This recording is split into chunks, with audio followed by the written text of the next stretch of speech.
শিশুকে রাগ দেখালে রাগ শিখবে, ভালোবাসা দেখালে ভালোবাসা।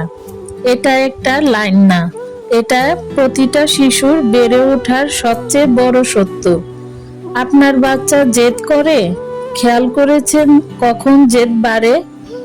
যখন ওর চাওয়া আপনি বারবার থামিয়ে দেন, যখন ওর আগ্রহকে আপনি না বলে চেপে দেন, যখন ওর চোখের সামনে আপনি রেগে যান। শিশু তখন ভাবে আমার কথা কেউ শোনে না। চিৎকার করলে, কান্না করলে, রাগ করলে তবেই সবাই শুনবে।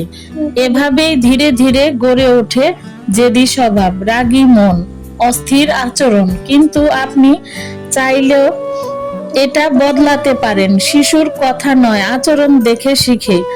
আপনি যেমন সেও তেমন হবে।